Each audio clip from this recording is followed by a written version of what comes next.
Колко често се питате дали нещо, което виждате в интернет, е вярно? Не само като това, но и като това.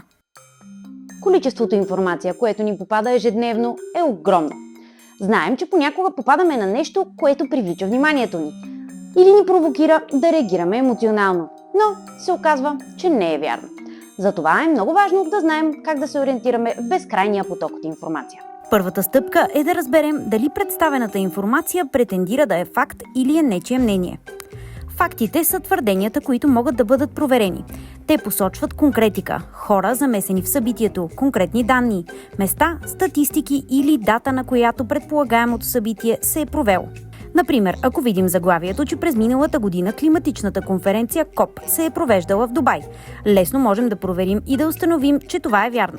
Ако видим, че някой световен лидер е казал на този форум, че не смята, че климатичните промени са реален проблем, също можем да проверим изказванията на този човек и да установим казал ли е такова нещо или не.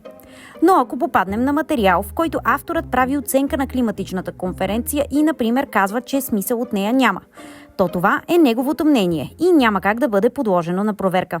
Проверяваме имена, изказвания, данни, дати, графики, статистики и други. Важно е обаче да знаем и какъв е контекста.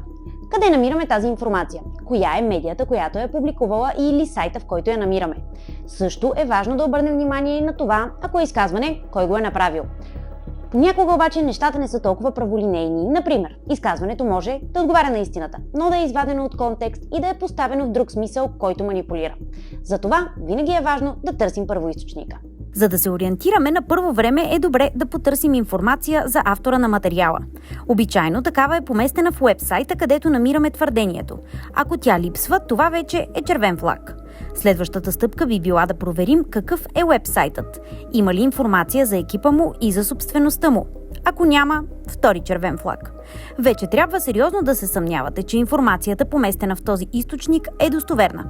Това, разбира се, не ограничава изцяло проверката ви и все пак трябва да обърнете внимание на конкретното твърдение, както вече обяснихме.